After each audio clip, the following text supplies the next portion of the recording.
All right, all right, all right. Welcome, everybody. Another episode of Legend Sports and Amplify. And we're talking Negro League history, baseball history, collecting card art, whatever your passion is about baseball. And I'm really, really happy to have on, again for the second time, uh, Anika Orrock. How are you, Anika?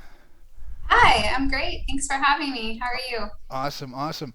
Now, last time you were on with, I think there were three, four of you total, when we did one of the roundtables for the Josh Gibson MVP card art, and those are always a lot of fun because we get to hear how everybody got into it, and we touched a little bit on all that. But tonight I wanted to talk more about you and your work and your book, especially, and some of the projects that you've been involved in, because they've been I mean, really, really a lot of fun, and I think people would enjoy hearing more about them. So, I think I told you this before. I love that origin stories, that kind of superhero sound, and how people get their start and their passions. And tell us a little bit about you and how you got into your path, because I know you touch on a lot of different things: art, illustration, music, all kinds of different things that you're involved in. So tell us a little bit about you. Yeah, well, yeah, I guess if my career or my interests or passions were a Venn diagram, it would probably be a pretty interesting one. Hmm. But yeah, I've created and drawn for my whole life, as long as I can even remember, and have been involved in writing or enjoyed writing probably almost as long. Um, but and all these things were very separate for so long. I've always loved music. I grew up in a musical household. My dad is a musician and a songwriter, and his dad and brothers would always play and sing together. My grandmother and her sisters had a group. I guess not like very similar to like maybe the Andrews sisters, where they would sing and do harmonies, and they would go on like local television shows and things like that. So that was always a really big part of my life, as was baseball, which again, I got a lot of that from my grandparents. Hmm. They were based in San Francisco before the Giants ever even came. They were big Seals fans. And then when the Giants came, of course, that was a big deal. And then the Oakland Athletics. And I was always interested in animation and drawing and storytelling. Storytelling was also like a really big Hmm. part of my growing up. My grandfather was a writer. He was a daily columnist, but he got to really write about whatever he wanted to write about. He was a humorist and kind of an observer, and so he had a really big following in the Bay Area, and just was a delightful storyteller, both in writing and in person. So all these influences built up my interests and passions, and I guess my Hmm. skills, or whatever I was interested in, that I built my skills around. And then just really like maybe in the last 10 years or so, they kind of all came together to form my career path, which is really interesting. I think that's kind of one of the things that they never tell you in school. Hmm. It's like, you spend all this time building up your technical skill, which is very important. But and I think the natural next step for a lot of people is to then, or simultaneous step, is to figure out where you can fit those skills into a career path, Hmm. or what the career choices are for your skill set, which is also important. But like, nobody ever tells you, think about all the things you like, and then think about how you can apply what you do to what you like, or Awesome. vice versa. It's like, why don't they really impress that on people when they're young? But I'm grateful that I figured it out at some point, and I'm really enjoying what I do now. So yeah, I do Cool. illustration and writing. I do a lot of work in baseball. I love history, so baseball is a perfect Hmm. fit for that, because there's so much history and nostalgia and story in baseball. But also, because of what happened when I was doing a lot of my work in baseball, is sort of the realization of my onlyness in being a woman doing what I do, and then Hmm. being aware of the lack of women's stories in that history of baseball and digging for them and wanting to find them and then wanting, and then mining for other unknown or underrepresented or untold stories Mm-hmm. in baseball and then going outside of baseball. So where I'm at now is that I just really, when it comes to storytelling, I really thrive and enjoy finding and telling stories that are not or have not been told. So those stories, as we are learning, belong to women and minorities, people of color, marginalized people, people in the LGBTQ community who have all always had a place in history and have contributed in huge ways, but their stories have not been told. So, but those stories belong to the people who can best tell them. So I am a woman, and I feel like I have a, an insight Mm-hmm. and an ability to really put myself in the place of women who experience these things, whether I was there or not. That provides a unique perspective. So I also, just like uh, stories of people of color who have not been told or been underrepresented, I think Mm-hmm. there's a special and unique ability for people who identify with that experience to be able to share those stories. So that's what I'm particularly excited about now. And that's where some of my next book projects are coming in, telling other stories of women who have been underrepresented or undertold, which is really exciting because I get to learn more about their stories. And I'm always surprised how I find threads of myself in those stories and how I'm able to identify with those things. So that's what I get really excited about, and Awesome. that's mostly what I work on. And of course, Awesome. music. I've had the privilege of doing some album art and stage set Cool. and merch art for music, and I'm really lucky that that's a strong presence in my life. My partner is a musician, and he's doing You a lot just now. Now you that were we're just getting out on of like COVID. what Jim no was it Jimmy Kimmel? What you guys were just he was just on Late Oh, Show, wasn't he recently, right? yeah, he was just on Late Show with Stephen Colbert, which he's Ah, done before, and it's like cool. that's one that I may or may not get to go to all the late night things and all the Mm-hmm. special things, but I'm a huge fan of Stephen Colbert, so that's one Me where I'm too. like, I need to be there. So I Yeah. was really excited. I got to go. It was really fun. Awesome. That is really, really Yeah. cool. And your artwork is so unique. I told you this last time we talked, a couple months ago. Um, to me, you ought to have a line of greeting cards or something. There's something you ought to be doing with that because there's not many, the work you did for the Josh Gibson MVP card art campaign was totally unique with the seed packet and everything else. Maybe you could tell us a little bit about that since we're on that Sure. subject. Yeah. That was again a total privilege to work on. Particularly because like who am I? I mean, I'm an artist, but to work on something that tells such an incredible story, Mm-hmm. and for such a cool purpose, the whole purpose behind that campaign, that all this collective of artists have gathered around is to promote awareness and the hopeful possibility that Major League Baseball will vote to rename the MVP awards for both leagues after Josh Gibson or in his honor, Mm-hmm. when they removed the name of Kennesaw Landis on Mm-hmm. those awards. So that was really fun. And, there were, I want to say 75 of us Mm-hmm. that did art. Very few of us, From I seven think three, countries. I maybe mean, four. Yeah, I yeah. think three or four women involved. And I'm very, very happy that Jose, one of the other women in She the won. competition, friendly Yes. competition, She won. won. Yes. Yes. Yeah, which was great. That felt like a win for for me in a lot of ways. She's got I wasn't some. expecting that, but The she thing, was the thing that the delightful. thing that blew me away with all of those was 75, 77, however many artists there were, and there's a limited number of photos of Josh Gibson, Negro Leaguers in general, but Josh Gibson maybe more than some. But to take that one theme and put 77 very unique different spins on it and done so many different ways was just so much fun to watch. I mean, I don't know. I mean, Yeah. she deserved to win, no doubt. There were many, many others that were pretty darn good too. You know, some Oh, really talented people.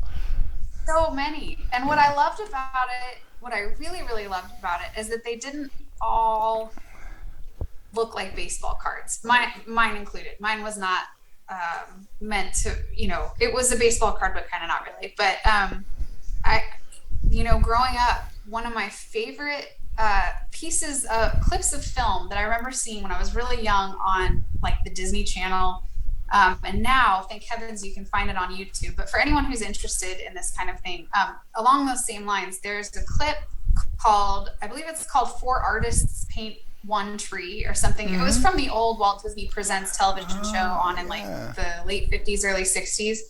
And it was four of the Disney artists. I believe it was Mark Davis, Ivan Earl, who is one of my personal favorites, Milt Call, I believe, and I can't remember the fourth. But anyways, four different prominent artists that were working at the Disney studios at the time, and they all take their drawing boards and they go out to this field, and they all paint the same oak tree that's in Mm-hmm. this field. But they kind of go to each artist, and he talks about what he's seeing, what his process is, what he is getting out of the tree, what lines he likes, what shapes, whatever. And they all come away with four completely different Uh-huh. paintings of the same tree. And I think I mean, it's just so telling of the artist brain and the Right? process and how unique we are as individual filters, no matter what the subject is, right? So Mm-hmm. that's what was really exciting to me about this Josh Gibson card campaign as well. And uh, speaking for my own work, to me, while I do very much appreciate great design, and I started off my freelance career as a graphic designer, um, and I'm in awe of some people's design abilities because I sort of ceased focusing on that to work more on illustration and writing at a certain point. So when I see really great design now, it's like, oh, but for me, the story is the thing that really gets me excited, that Mm-hmm. I find to be most intriguing. So the story of Josh Gibson is profound. I mean, Mm-hmm. beyond just his career. And there was something that, you know, there's something about that story that I felt really metaphorically meshed with like growth and plants. And anyway, well, condensing that story, I took it upon myself to look up the state Mm-hmm. flowers of Georgia, where he was born, and Pennsylvania, where he started playing baseball and then Mm-hmm. developed his baseball career.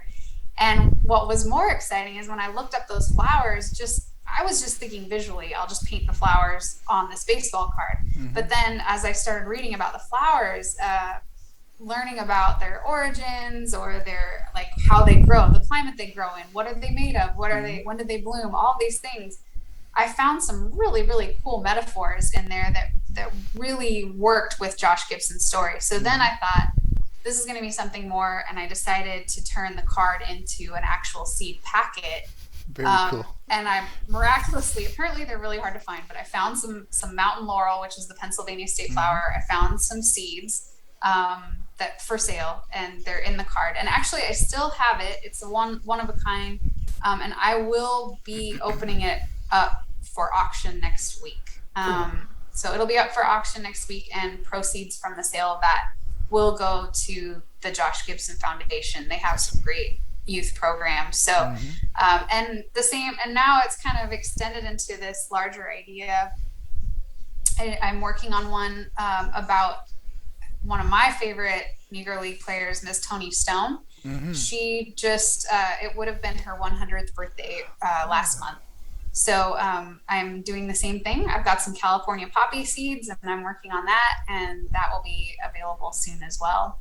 And I'm very, very lucky to have some incredible voice talents narrating a couple of videos I made for those. I made one for the Josh Gibson card, which the amazing voice of the Giants, John Miller, was kind enough to narrate for me. Yes. And now I've got some exciting voice talent that'll be narrating the Toni Stone video for the same reason. So that's Awesome. fun. I am working on having April Mathis on here. Yes, yes. So I think probably maybe sometime in the next maybe 4 or 5 weeks, trying to figure out a time that she can do it. But I mean, I could hardly wait to talk to her as well. Yeah, there's been some really fun people I've been had the opportunity to talk to, and it's just like you're saying, the stories are what's really fascinating, and everybody's got one, and everybody's working on something that's also a story. It's like what I try to point out every day, with whether it's on Twitter, whether it's on a forum, whether it's on what I write. Look around. There's stories all around you. What I thought Oh was really yeah. when we talked the last time, what I thought was really fun was when you were telling us about when you go to a ballpark and you draw at the ballpark, you're not just drawing the game or the players. Tell us a little bit about that because I thought that was really, I mean, it was part of the whole experience to me when you go to a stadium. I thought that was pretty cool. Yeah. Well, there's so many reasons I love drawing at a baseball game, but it really just started that I always have my sketchbook with me. And like you said, there are stories everywhere. So when Hmm. we were just in New York, when Ray was on the Colbert Show, one of my favorite places to sketch is the New York City subway because I feel like that's Oh, just like wow. Yeah, a I bet, bunch of right? stories in one place at one time. And granted, people get on and off, but you have at least a few minutes where someone is sitting there doing their thing and you can sketch them. And baseball games are perfect for that because Hmm. people hardly move. Hmm. So you've got like, in a year without a pandemic, you've got 40,000 plus models essentially. I mean, granted, you can't see all of them, but I love drawing what's on the field. And if I have a good enough view where I'm close enough, we've been very fortunate with some connections to get really good seats, and that's really fun. Hmm. And I like the quick motion of that, the swing. I like the repetitiveness of it too. So chances are, when you have a batter up, they're going to be swinging multiple times, or you've got a pitcher on the mound Hmm. that he's going to have the same stance, the same throw over and over. So that really, even though it's quick, Gives you time, it's a yeah. great opportunity to pay attention to little things like, okay, his leg was there, okay, his arm was there, and really get those lines down. That's Cool. really fun. But I started drawing the people around me, just because sometimes the repetitiveness of drawing what was on the field got too repetitive or maybe a little boring. But then I started noticing there's all these really great stories happening around me, little vignettes, Hmm. conversations, fun life happening. And I really just did that for my own entertainment. And, my partner, Ray, he keeps score and I sketch. And there was a while where I felt maybe like a bad fan. Like, am I not paying attention to the game? Because you go to games now, and a lot of people will be like looking at their phones or taking selfies, and I always find myself scoffing at those people. It's like, well, am I just as bad? But um, over time, I've realized it's actually Hmm. how I take a lot of things in and really absorb myself in the full experience. And Hmm. I get so much joy out of it. And what I wasn't expecting is that other people would also feel that way. I Hmm. I didn't know that people would actually be interested in seeing my drawings of other people at baseball No, games. it's But fascinating. it wasn't until a friend of ours, Tim, who lives in the UK, said to me that, I live here in the UK. I don't get to go to Hmm. American baseball That's games right. like hardly ever. So seeing those drawings gives me a sense of what the atmosphere is like and what it feels like. And I thought, oh my, I just never even thought of that. So that was a Right? very nice way to look at it. And I appreciate that.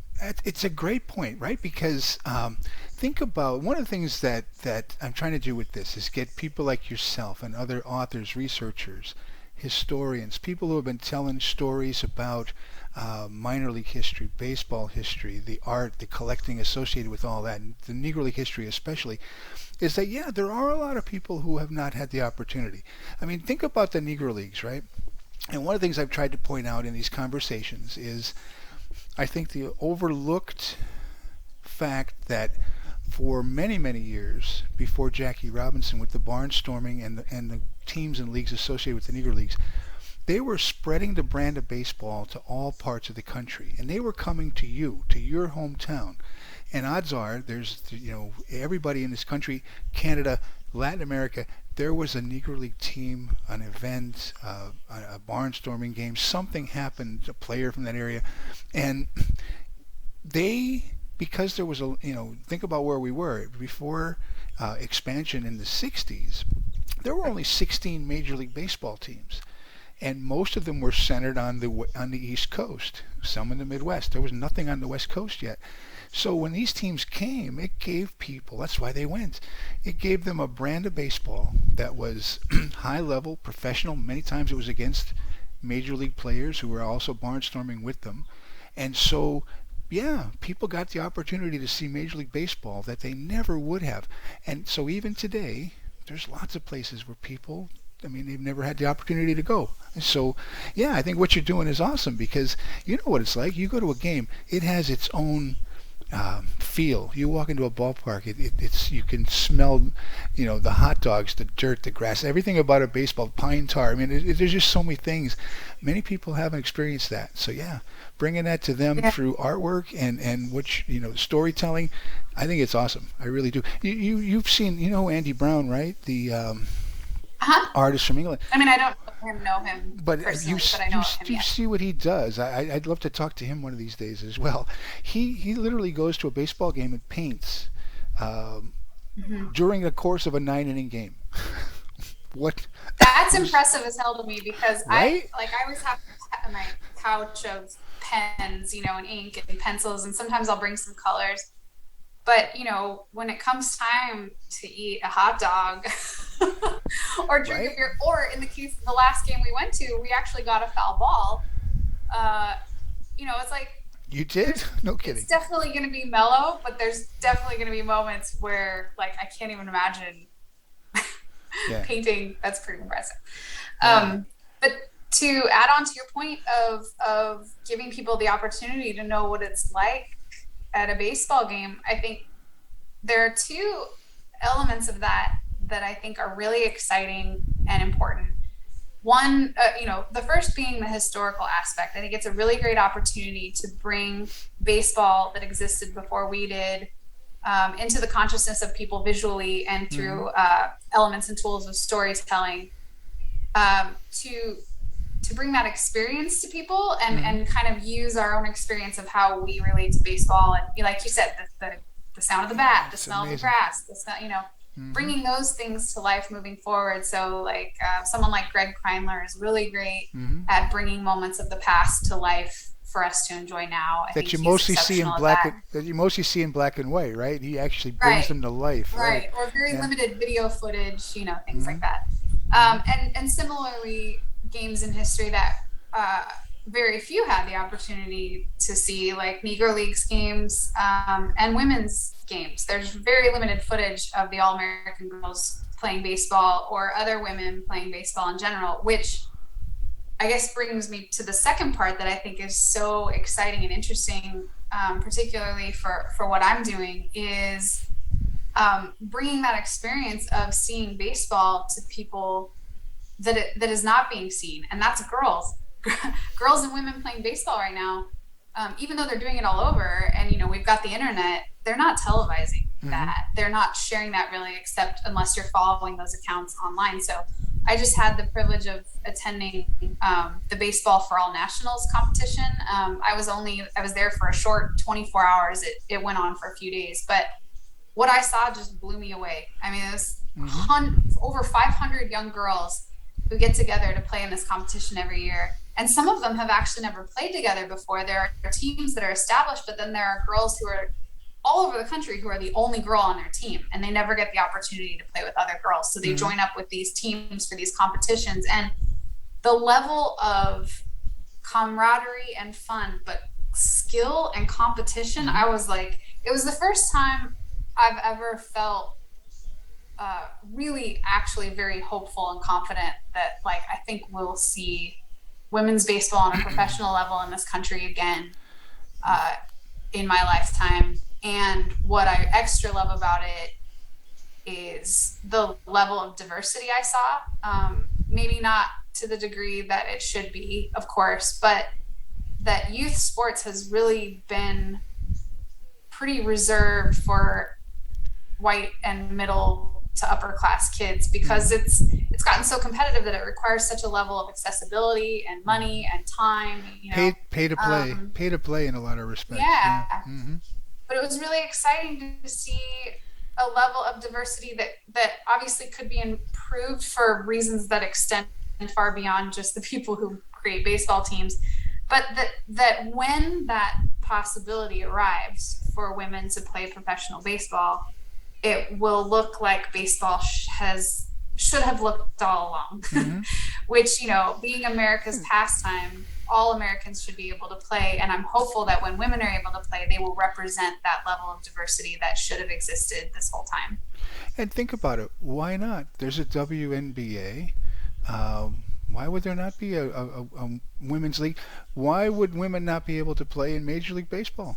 Why not? I mean, you should have they should have the opportunity to at least try. I mean, I don't see why not. And there are some darn good Yeah. players.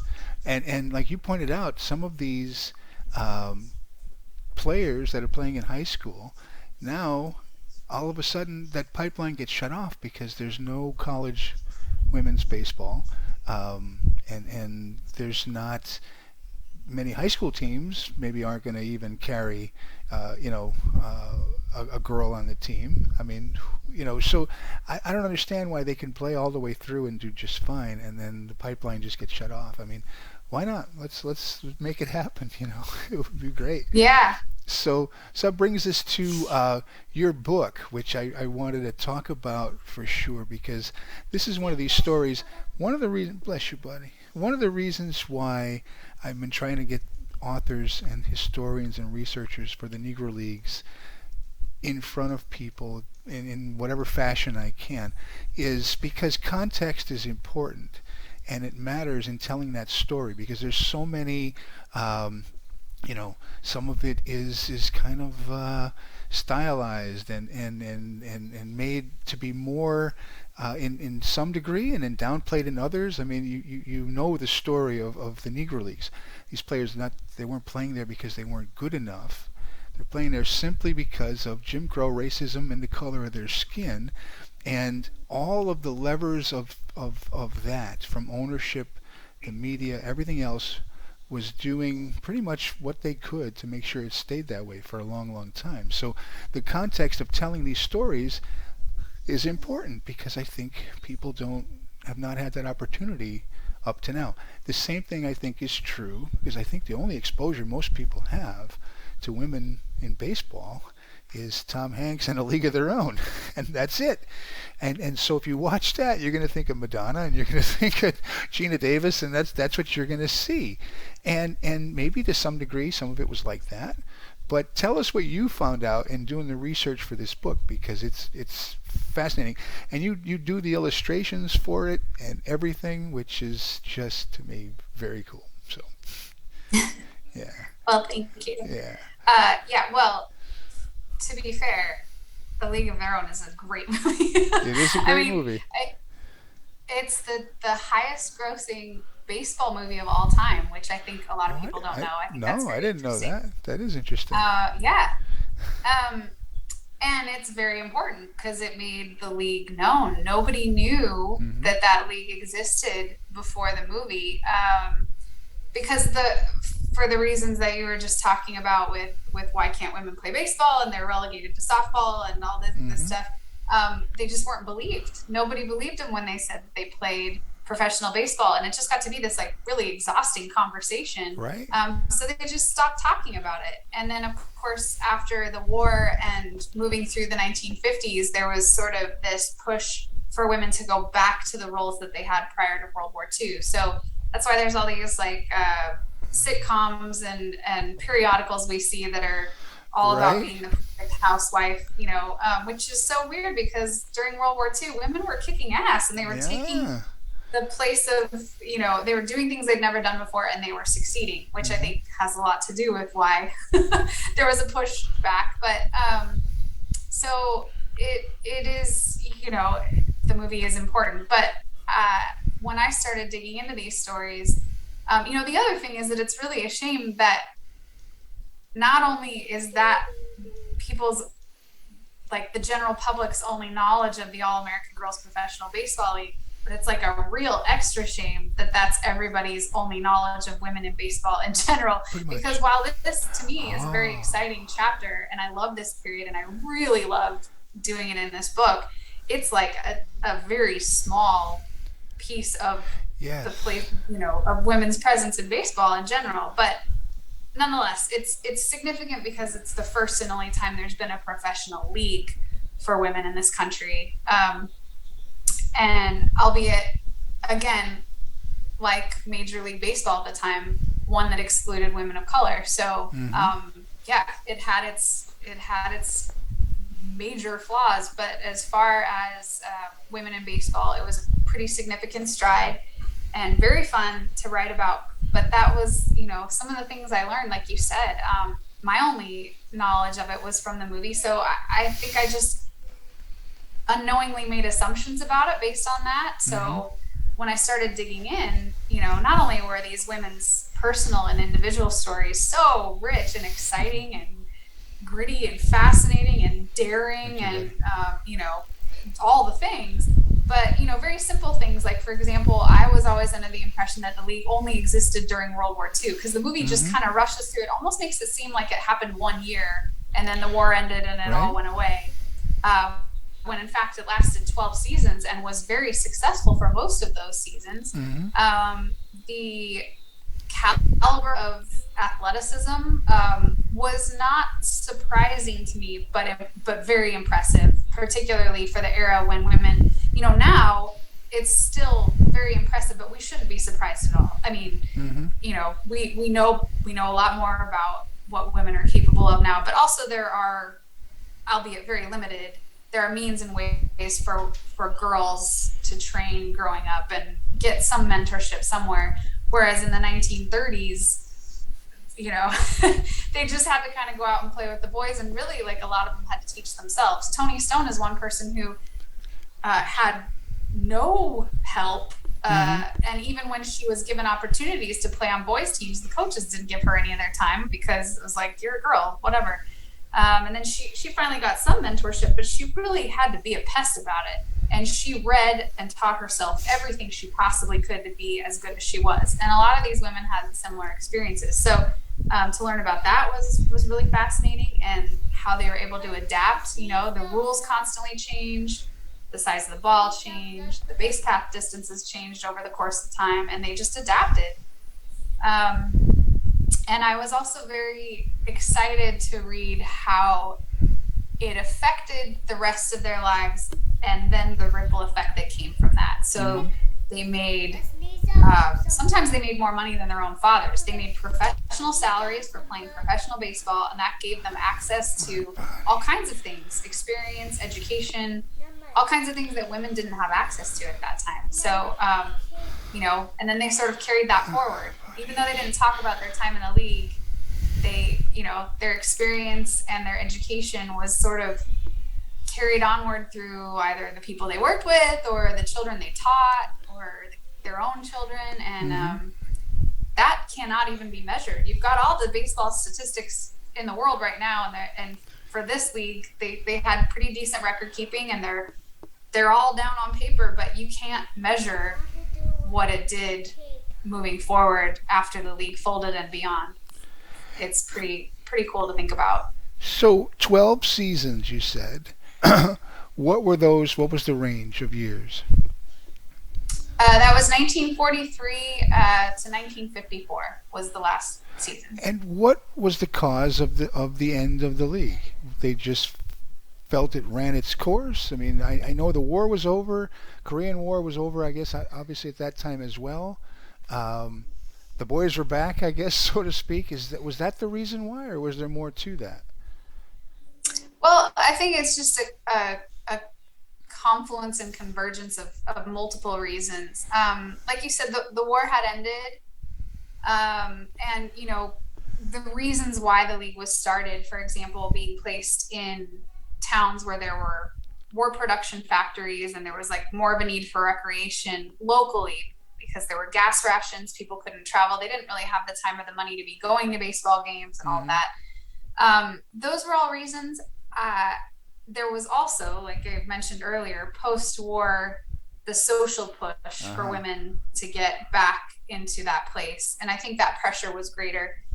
I personally think one of the bigger reasons had a lot to do with what happened with ownership early on. So when Wrigley realized that it wasn't going to be as necessary as he originally thought to like fill this void of baseball, Mm-hmm. he focused his business attention elsewhere, and he had a great. I mean, he was very marketing minded. He was very open to great marketing. He had great advertisement people, great art director working for him.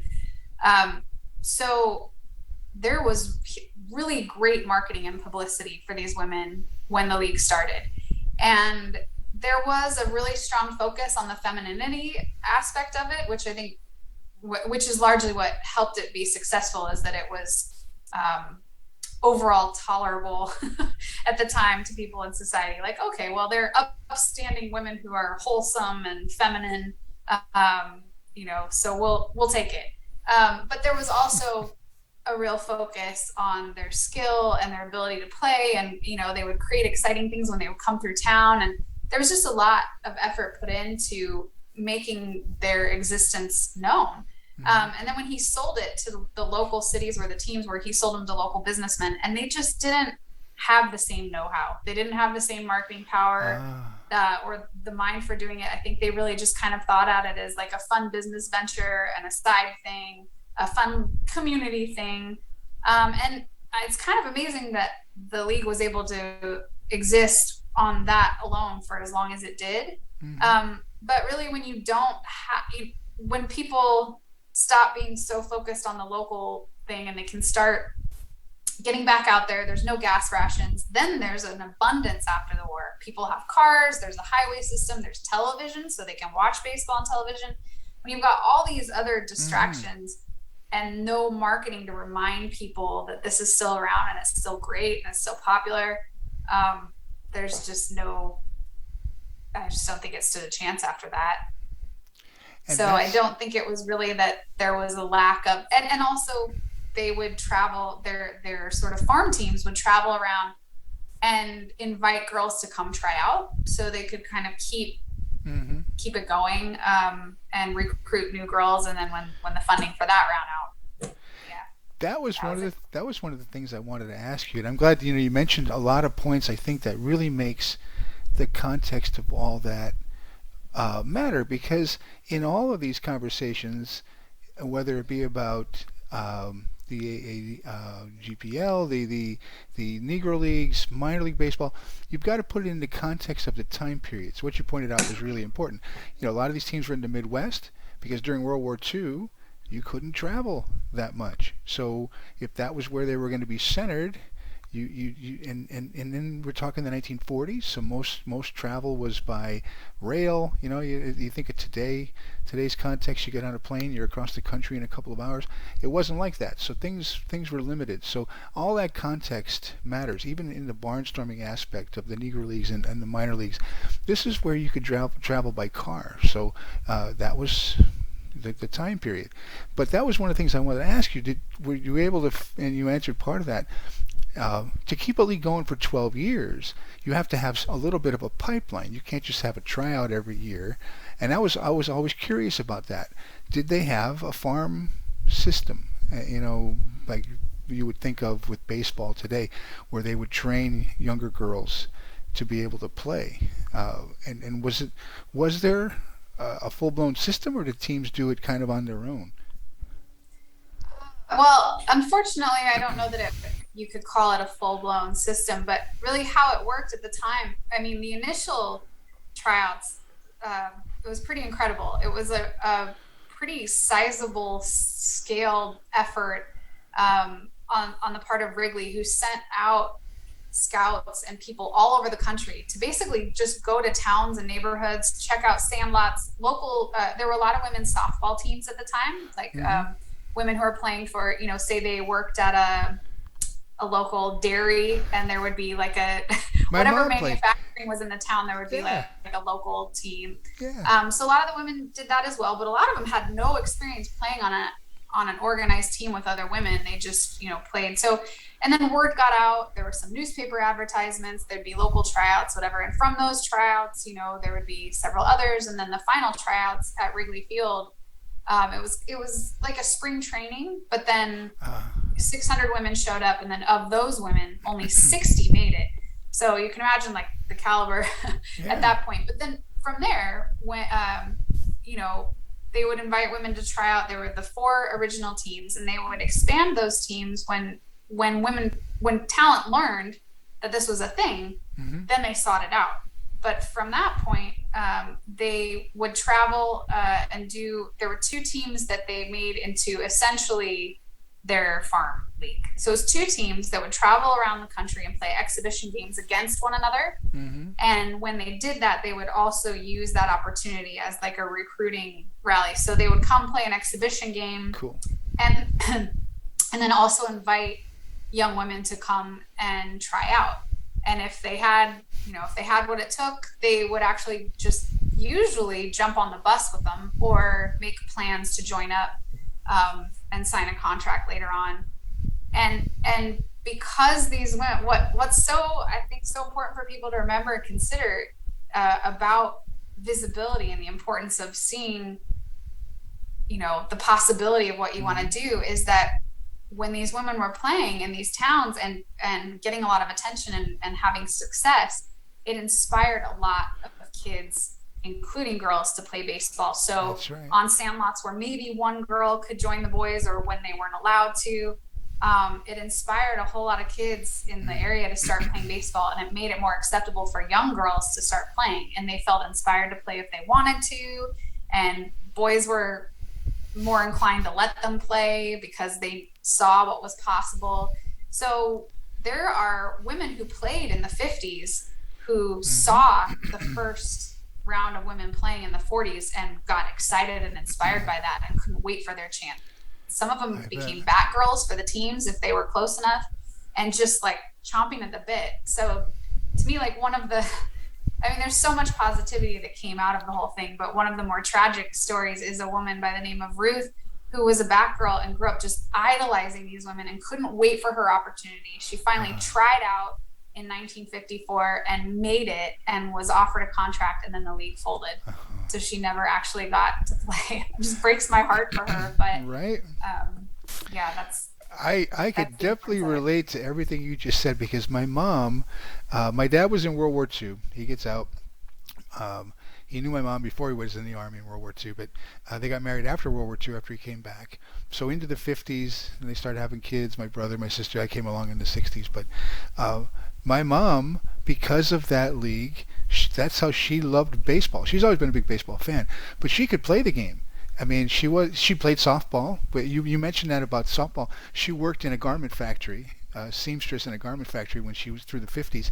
And yes, they had a women's softball team, and I remember as a little kid going to see her play, and she could whack a baseball. I tell you what, and she loved the game of baseball. Loved playing it. I mean, when we went, we would go to a field. My dad would have a glove and we'd have a ball, and you hit a ball around for me to practice.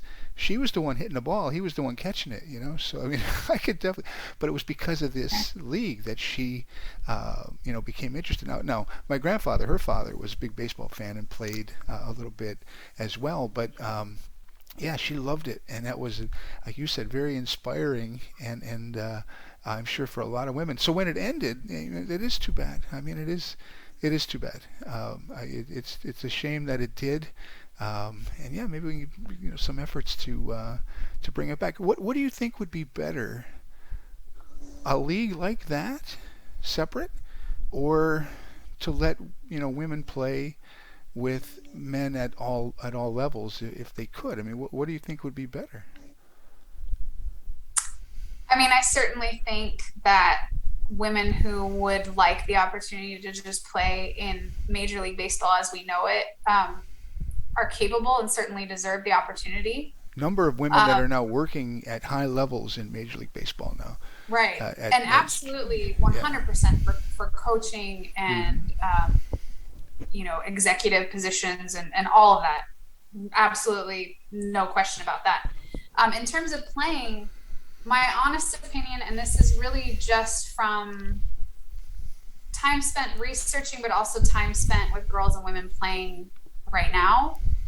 Um, I do feel like there is something very, very important and very special about being able to play with other women. Mm-hmm. Not for reasons that a lot of people would think, but it is very, very difficult and lonely to be the only, not Mm-hmm. just on a playing field or in sports, in everything. Uh-huh. And more, it's becoming harmful mentally, emotionally, and for reasons of safety, Mm-hmm. physical and otherwise. And I just think that, you know, the things that an only or a couple of women really have to endure and go through and experience just to get an equal opportunity, um, that to me is the least fair thing. Mm-hmm. I think that's less fair than someone just saying, "Okay, go for it. You have the opportunity to do it." It's like, yeah, but it's just not that easy. It's not And that easy, yeah. the expectation to be absolutely perfect at something that isn't perfect, and the amount of scrutiny. I actually just had the opportunity to be on a Saber Bay Area chapter meeting with a couple of other women, and Sherry. I almost said Sherry Lewis. That's the lamb chop lady. Oh, why am I blanking on her name?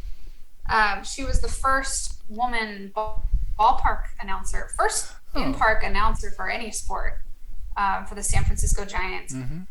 But the level of criticism and scrutiny over like the I tiniest bet. things she did, and she was just kind of like thrown in, you know, like the equivalent of being thrown on a black diamond run on a ski hill when you just put on skis. It's like Mm-hmm.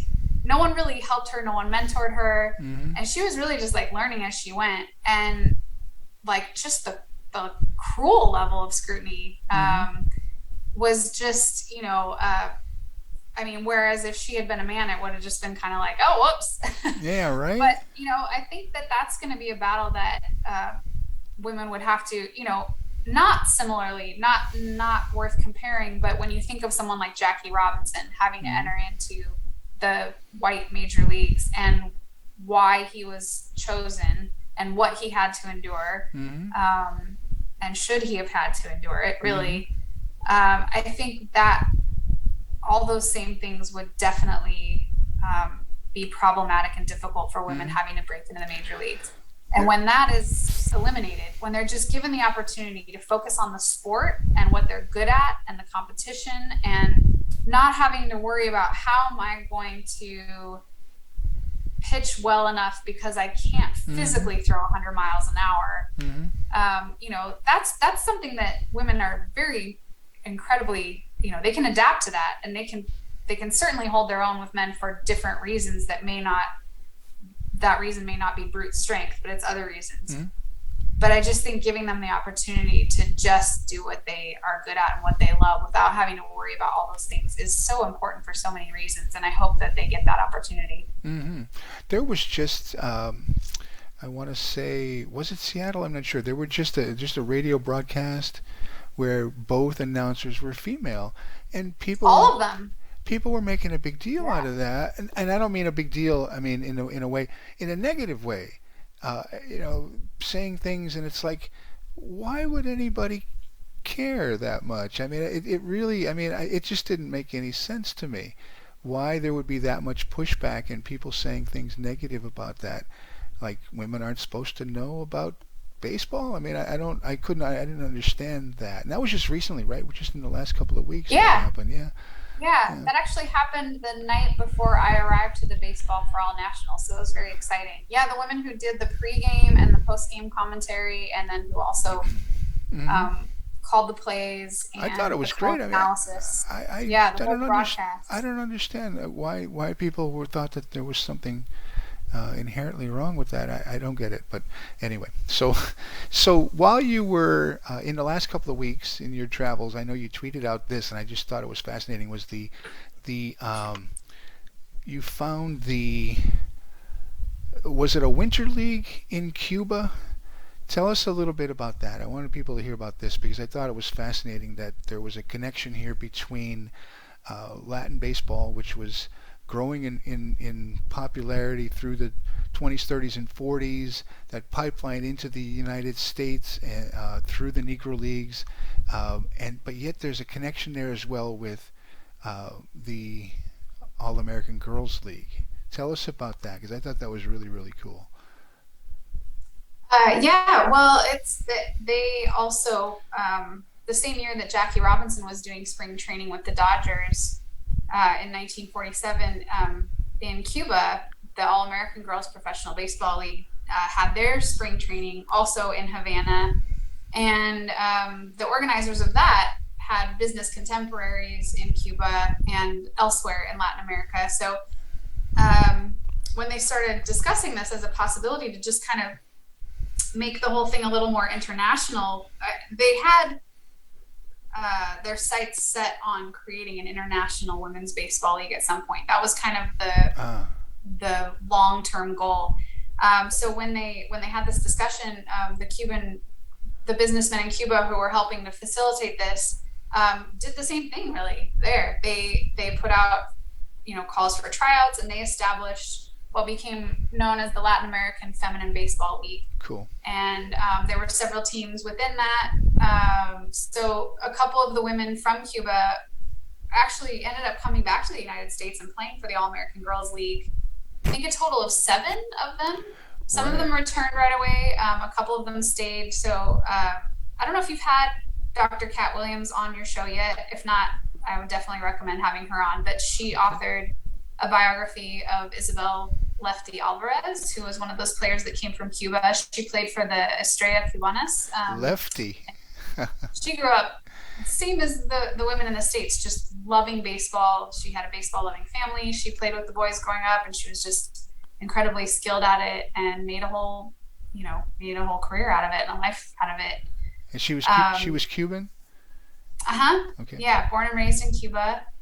And a few other players that did also stay in the United States and eventually become citizens. But yeah, and they traveled all over Latin America a couple of Cool. winters, and they really wanted to extend that forward. But again, when Wrigley sold to local businessmen, and it just kind of became more and more Hmm. difficult to make that happen. And then of course in Cuba, shortly after, by the early 50s, Right. that became a pretty Problematic. Yeah. yeah, not a very safe place to be for Hmm. that sort of thing. So Interesting. No, I think it's fascinating. I'm gonna have to find out more about Lefty because I think that's anybody who gets the nickname Lefty, they had to be pretty good. So, yeah, what are you working on now? You got what do you got in the fire right I now? can't talk about Ah, okay. it. That's okay. That's all right. Unfortunately, I know, but I'm also taking some time off. I finished the book that was really, really intense work, and Hmm. for about a total of 3 years, Oh wow. and I never got out. I was sitting and drawing it. I mean, every page is illustrated, so that's Right. 160 something, and I That's wrote a it, lot of work. very. That was a lot of work. So Hmm. as soon as I finished, then it was time to start planning the whole like release and marketing strategy and tour. And so then once that was kind of in place and we had the ball rolling with that, the book was released, and then 2 days later, everything was locked down Uh for huh. the pandemic. So none of that happened. But then just to kind of, I guess I was just already in that mode, so I stayed in it, and I just kept working and producing and working and producing throughout the whole thing. And really only like as of the beginning of last month, after we were vaccinated and things kind of Hmm. relaxed a little bit, I kind of realized I really needed a break. So yeah, so just relaxing a little bit, traveling a little bit safely with Yeah. Ray as he starts back with music. But yeah, I've just now started on a couple of new projects that Good. I'm not quite at liberty yet to talk about, but very excited. I signed with a new literary agency that I'm really happy to be working with. They do great stuff. Also representing Andrea Williams, who hopefully you'll have on your show because she's Yes. amazing Hmm. and talented and a great storyteller and activist. And yeah, Hmm. she's very, very talented. So where can people find your book? I know you've got your website out there. Uh, is it also Yeah. available? That's AnikaOrrock.com, right? Yeah. Yeah. My first and last name, which I think is Hmm. on the screen. I don't know. I It's on had my it Zoom up there. screen. Let me put it up there again. I think I had it on there. Um, and then you can also get it on Amazon as well. Where else can you find your Yeah, I work? like to recommend. Actually, it's available wherever books are sold. So if your local bookstore doesn't have it in stock, they can certainly probably order it for you. Otherwise, bookshop.org and IndieBound are great resources for supporting local independent bookstores, which I always encourage if possible. And then, if not, yes, Amazon Chronicle Books is the publisher and they have it on their direct website as well, chroniclebooks.com. I usually have copies that I will sign copies that I'll sell, but I'm currently out and I've just been moving around too much to order more and get them out to people in any sort of timely manner. So I haven't done that yet. But yeah. I just think it's so much fun. I mean, like I said, your illustrations to me are so unique and fun in themselves. So the book, on top of having, what'd you say, 160 pages of illustrations? Was there that? How many? 162, which is a great number. And it took, of all people, I love, not trying to name drop, I just absolutely love this story that of all people, Bruce Bochy, the longtime, well, Mm-hmm. if people don't know Bruce Bochy or Mm-hmm. who he is, just look him up. He's, and Mm-hmm. I just have such an affinity for him as a Giants fan. But I got to have dinner with him courtesy of some friends, and we were talking about it, and he said, "How Cool. long is the book?" And I said, "It was 162 pages." And he goes, "Huh." And I was looking at him like, "Why did you do that?" And he looked at me like, "You don't know why I did that." Yeah. I mean, I'm And all of a thinking of sudden it's like, one "Oh my connection. God, The that's number of why I know baseball that games in a number." number of baseball games in a season. Is that what? I know. I Is that can't is believe that it what he didn't was saying? occur to me. It just Ah, happened to be that many pages. There was no cool. planning in that, which That's is kind of fun. very cool, Yeah. right? Yeah. But no, I'm sure whatever you're working on is going to be great. And then when you do get to talk about it, we can have you back on here again, maybe down the road, and talk about it. But Well, thank you. I appreciate your time. These are always a lot of fun, and I hope people learn from these things and go out and explore, what's around them, and take the opportunity to maybe get some inspiration from people like yourself, because I think that sometimes people are a little hesitant. I think we talked about it during that artist roundtable. Even as an artist, you always have that in the back of your mind. Are people going? Somebody mentioned it. Are they really going to like what I'm doing? Are people going to like, what I'm producing? Are they really going to buy it? Is this something that people like? Sometimes, people need to take some inspiration from other people who have experienced that same thing, and just go out there and do it. So, like I said, I appreciate your time. This was always fun, and best of luck with everything. Stay safe, and down the road we'll do this again. Thank you. All Thanks so right. much. It was fun. Thanks Uh, for having me. Take care. all right. Take care. Bye bye. The photo bomber.